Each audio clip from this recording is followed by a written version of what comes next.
All hope you are well. Well, this is it's been quite some time since I've done a video, both on my personal page, and I don't think I've actually done one on Melbourne Corporate after quite some time. So I thought a week away from spring, a couple of days away from spring, this would probably be a really good time to talk about intermittent fasting. It has been a hot topic, really, probably since the start of the year. Obviously, this is nothing new. But about 4 weeks ago, I put out an email to my distribution list and to my clients and asked them about what are some, I suppose, relevant blog topics that would be worthwhile exploring. And intermittent fasting did come up quite often, so I'm also going to translate this into a blog that's going to be placed on our website and is going to go out into our newsletter for the month of August. So, but firstly, what is intermittent fasting? I'm sure you're well and truly aware of what it is, but it is a period of basically not eating food or restricting food, fasting.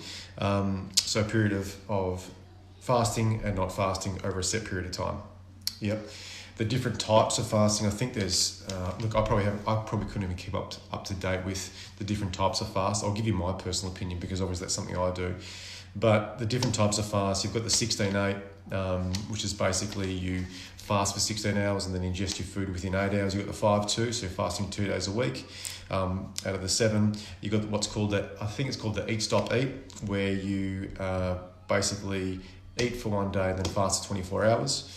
Repeat the same cycle. Then you've got alternate day fast, which basically, as the name pretty much indicates, that you basically choose a certain amount of days a week and you fast for that full day. I think the warrior diet is a diet, you would have heard of the warrior diet, no doubt. Basically, you do eat nothing throughout the whole day and then you have one big meal in the evening. And I suppose the one that I'm quite fond of, I'm really fond of the 16-8, but one that I'm really fond of is the 1 to 2 day fasting with a cleansing formula, which actually helps with replenishing at a cellular level. So that's a 1 to 2 day fast. Also a program that sort of style is run through Isogenics. But I suppose with that being said, with what it is, what to expect, what's the rationale behind the fasting. So I'm not going to go through all the science and lots of stuff behind fasting because you can just quite easily Google it. But there are 3 things that I want you to probably consider. Changes the function of cells, genes and hormones. So there is an improvement in insulin levels that assist with regulation of blood sugar levels. There is an improvement in growth hormone. So growth hormone actually helps us, along with many other things, but I'll talk about it from a physicality perspective, helps us burn fat and increase lean muscle. From a cellular perspective, it helps us remove waste. I've just made some notes here.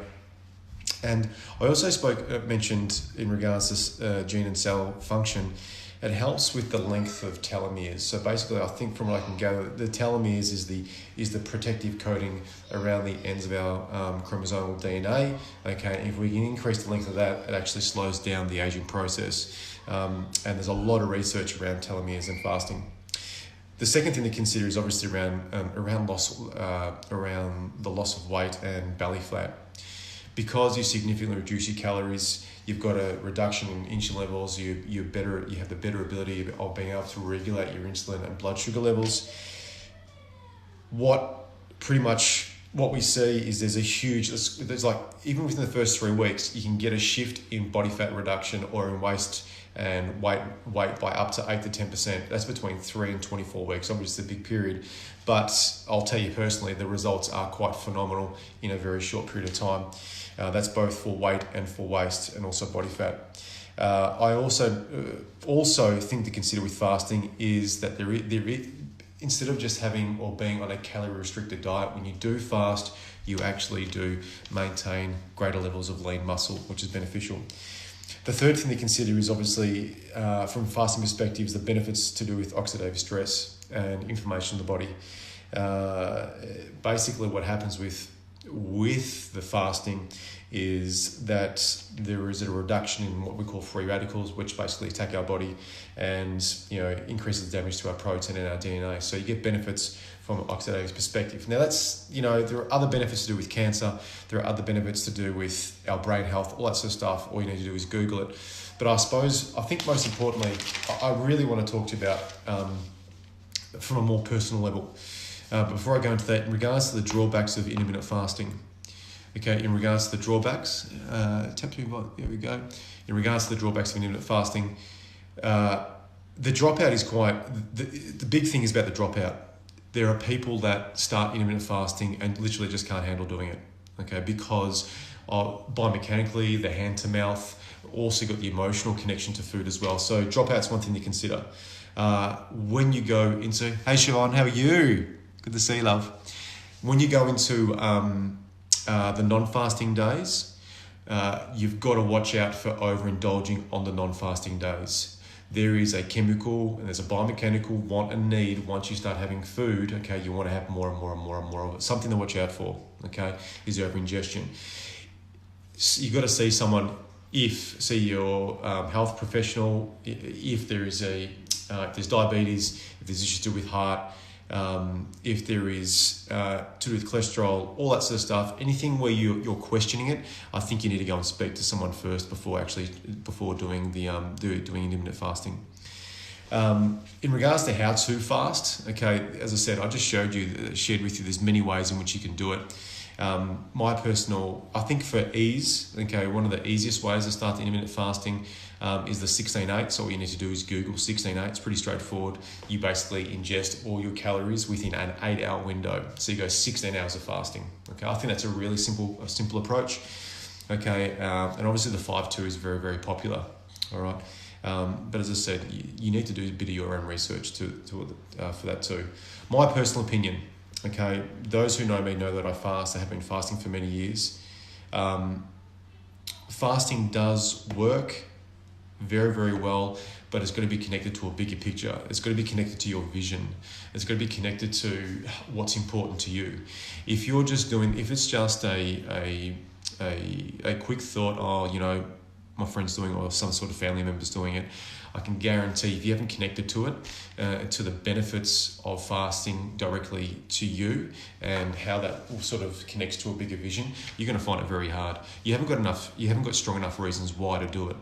Right, so I would suggest that you really, really focus on, building up the why. What's in it for you. So if you're a mother, really focusing on all the benefits and how it's going to assist you in being the best mum you possibly can be. Same thing as a father, how it's going to assist you personally, professionally.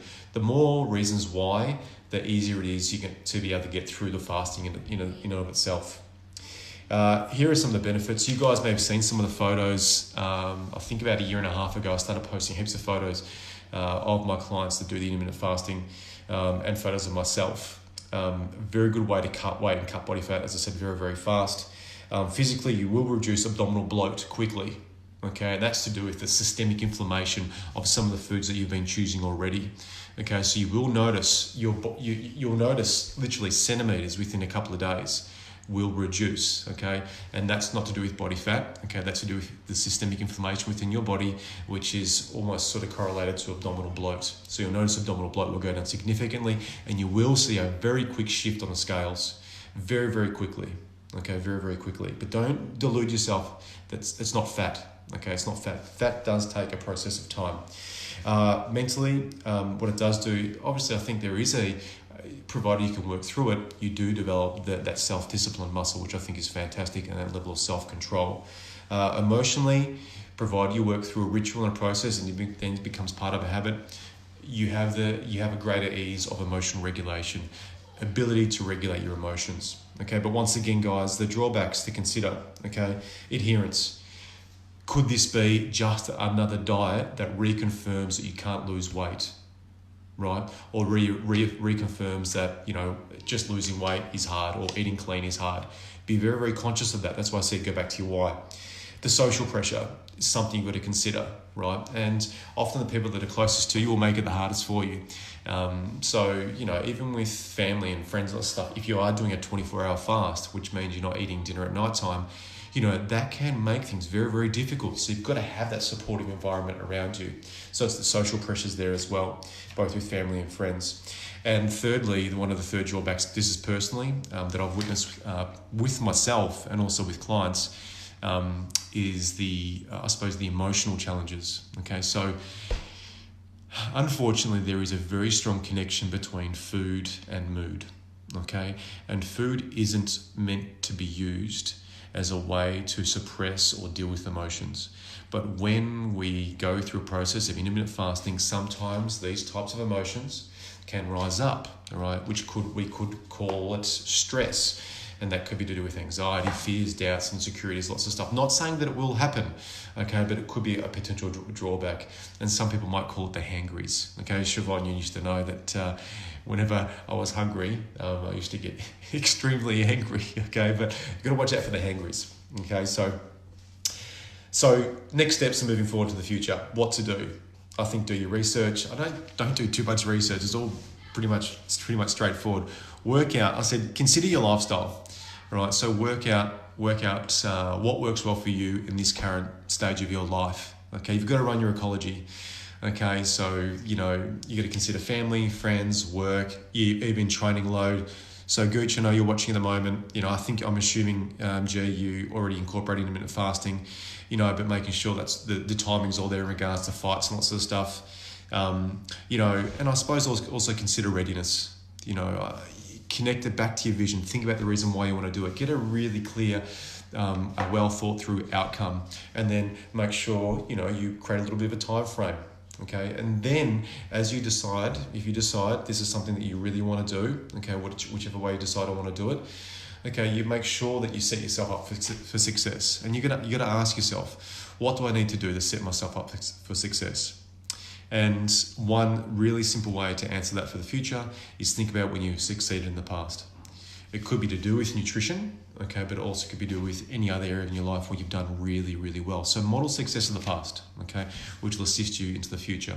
So that's my take on intermittent fasting. I think, a great time. You're going to a couple of days before spring.